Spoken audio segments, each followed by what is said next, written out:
అనంతపురం జిల్లా పోలీసులు దక్షిణ భారతదేశాన్ని వణికిస్తున్న ఓ కరుడు కట్టిన దొంగల ముఠాను అరెస్ట్ చేశారు. మధ్యప్రదేశ్లోని థార్ జిల్లాకు చెందిన దొంగల ముఠాను పట్టుకున్నారు అనంత పోలీసులు. అనంతపురంలోని శ్రీనగర్ కాలనీ రాజహంస స్వీట్ హోమ్స్లో 3 విల్లాల్లో జనవరి చివర్లో ఓ భారీ చోరీ జరిగింది. దాదాపుగా 2 కోట్ల రూపాయల విలువైన బంగారు ఆభరణాలను కొట్టేయడంతో పోలీసులు ఈ కేసును సీరియస్గా ఇన్వెస్టిగేషన్ చేశారు. అయితే నిందితులు థార్ గ్యాంగ్ ముఠాగా తెలిసింది. దొంగతనానికి పాల్పడిన ముఠాలో 3 అరెస్ట్ చేసిన పోలీసులు వారిని మీడియా ముందు ప్రవేశపెట్టారు. వారి నుంచి సుమారు 90 లక్షల రూపాయలు విలువ చేసే 59 తులాల బంగారపు వస్తువులను, వజ్రాలు పొదిగిన ఆభరణాలని, 19,35,000 రూపాయల నగదును స్వాధీనం చేసుకున్నారు. ఈ ముఠాపై 3 రాష్ట్రాల్లో దాదాపుగా 55 నుంచి 60 కేసులున్నాయి. కాకి సినిమాలో చూపించినట్లుగా గుంపులుగా విడిపోయి దొంగతనాలు చేయడం, విచారణకు వచ్చిన పోలీసులపై ఊరంతా కలిసి దాడి చేయడం లాంటివి చేస్తారని అనంతపురం జిల్లా ఎస్పీ జగదీష్ వివరించారు. మనకు పోయిన నెల 22వ తారీఖు మార్నింగ్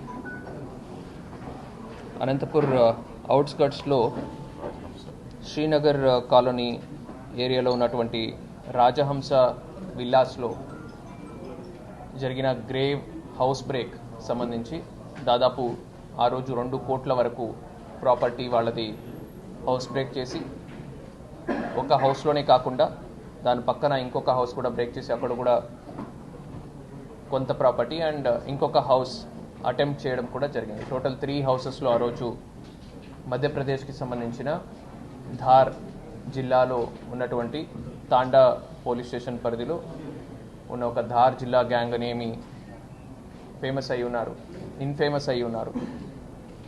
సో ఆ గ్యాంగ్ని మనము బస్ చేయడం జరిగింది.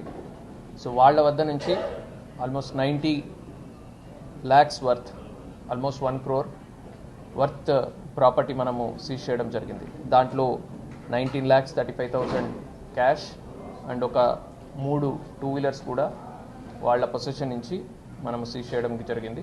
And 2 mobile phones and other instruments వాళ్ళు ఏమేమి హౌస్ బ్రేకింగ్ పర్పస్కి వాడుతారు ఆ ఇన్స్ట్రుమెంట్స్ కూడా మనం బ్రేక్ చేయడం జరిగింది. ఒకసారి వీళ్ళ ఎంఓ చూసినట్టయితే వీళ్ళు ఓన్లీ అవుట్స్కట్స్లో ఉన్నటువంటి విల్లాస్, పాష్ లొకాలిటీస్ మాత్రమే చూస్ చేసుకుంటారు. అక్కడ లాక్డ్ హౌసెస్ మాత్రమే చూసుకొని బయట నుంచి ఏ హౌస్ తాళం వేసి ఉంటే హౌస్ని బ్రేక్ చేసి దాంట్లో దొరికేటటువంటి ప్రాపర్టీని వీళ్ళు తీసుకెళ్లడం జరుగుతుంది. ఈ గ్యాంగ్లో మనకు యాజ్ ఆన్ టుడే 3 అరెస్ట్ చేయడం జరిగింది. ఇది కాకుండా 2 అబ్స్కాండింగ్ ఉన్నారు. సో 2 రిసీవర్స్ కూడా అబ్స్కాండింగ్ ఉన్నారు. సో ఈ 3లో 2 యాక్చువల్గా దొంగతనంలో పార్టిసిపేట్ చేసిన వాళ్ళు, ఇంకొకరు ఆ ప్రాపర్టీ రిసీవ్ చేసుకున్న వాళ్ళు. సో ఈ మెయిన్ అక్యూజ్డ్ A1 ఎవరు ఉన్నారు, అతని మీద ఆల్మోస్ట్ 34 క్రిమినల్ కేసెస్ ఉన్నాయి. వీళ్ళు మొత్తం ఆ విలేజ్లో చూసినట్టయితే ఒక 11 మెంబర్స్ గ్యాంగ్ కింద వీళ్ళు ఆపరేట్ చేస్తారు. గత కొన్ని సంవత్సరాల్లో ఆల్మోస్ట్ 52 కేసెస్ ఈ 11 మెంబర్స్ మీద రిజిస్టర్ అయి ఉన్నాయి.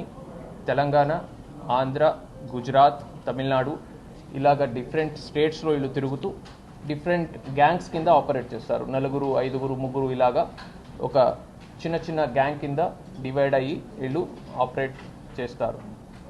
సో దీంట్లో ఆ విలేజ్కి వెళ్ళిన పరిస్థితులు మనం చూసినట్టయితే ఆ విలేజ్లో రికవరీకి వెళ్ళినప్పుడు చాలా డిఫరెంట్ స్టేట్స్ నుంచి పోలీస్ వాళ్ళు వచ్చినప్పుడు వాళ్ళ మీద అటాక్ చేయడం ఉండొచ్చు, వాళ్ళని అక్కడి నుంచి ఇన్ఫర్మేషన్ లీకేజ్ ఉండడం ఉండొచ్చు, లేదంటే అక్కడి నుంచి పారిపోవడం ఉండొచ్చు, లేదా మన వాళ్ళ మీద కౌంటర్ అటాక్ చేయడం ఉండొచ్చు. ఇట్లాంటి పరిస్థితులు కూడా ఉంటున్నాయి. లోకల్ పోలీస్ అండ్ మన పోలీస్, అక్కడ లోకల్ పోలీస్ సపోర్ట్ అండ్ మన వాళ్ళు అందరూ కూడా విత్ వెపన్స్ వెళ్ళి వాళ్ళని థ్రెటన్ చేసి ఆ పరిస్థితులు ఎదుర్కొని సిచ్యువేషన్స్ ఎదుర్కొని మనము రికవరీ చేయాల్సిన పరిస్థితి ఉంది. సో దీంట్లో ముఖ్యంగా మనం చూసినట్టయితే ఈ A1 ఎవరు ఉన్నారు, నారు పచావర్, అతని మీద ఒక 34 కేసెస్ అండ్ A2 మీద ఒక 4 కేసెస్, సావన్ అనే అతని మీద ఒక 4 కేసెస్ ఉన్నాయి. అది కాకుండా A3 అబ్స్కాండింగ్ ఉన్నారు, అతని మీద ఒక 27 కేసెస్ ఉన్నాయి. A4 మోట్లా అనే అతని మీద ఒక 2 కేసెస్ ఉన్నాయి. సో ఇప్పుడు మా దగ్గర ఉన్నటువంటి రిసీవర్ మీద ఒక 7 కేసెస్ ఉన్నప్పటికీ ఇంకా అబ్స్కాండింగ్ ఉన్న అతని మీద ఇంకొక 34 కేసెస్ ఉన్నాయి.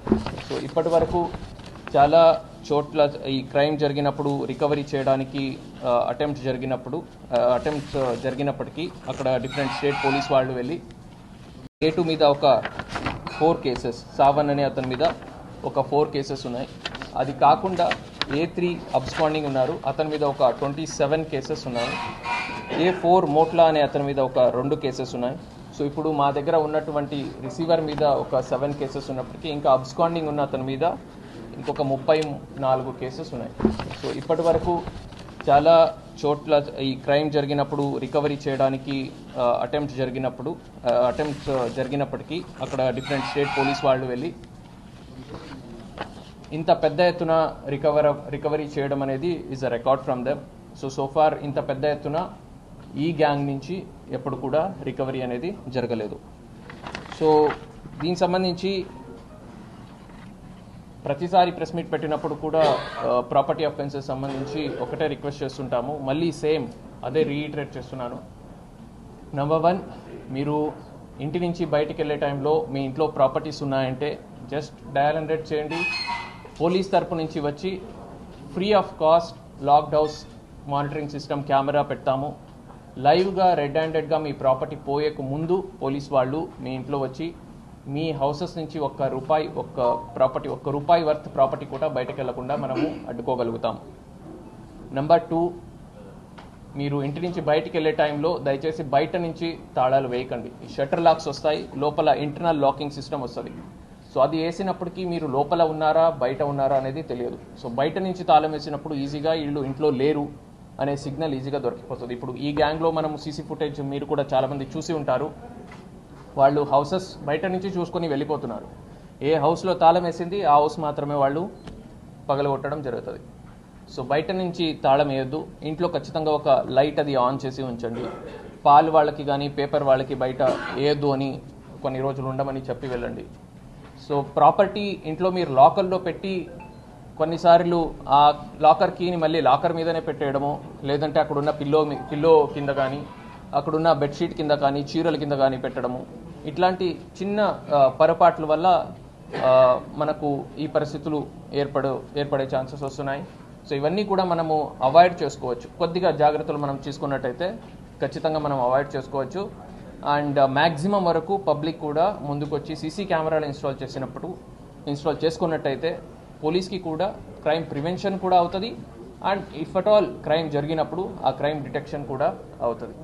సో ఈ ఇష్యూలో మన Anantapur town DSP and CI Itukalapalli, మన CCS inspector, 4th town inspector వీళ్ళందరూ కూడా కలిసి ఒక డిఫరెంట్ 4-5 టీమ్స్గా ఏర్పడి కొన్ని రోజుల నుంచి అక్కడే ఉండి చాలా కష్టపడి ఈ రికవరీ అది చేయడం జరిగింది. సో వీళ్ళందరూ కూడా దే ఆల్ కాంట్రిబ్యూటెడ్, వాళ్ళందరూ కూడా కష్టపడి ఈ రికవరీ చేయడం జరిగింది. So I would like to appreciate all of them.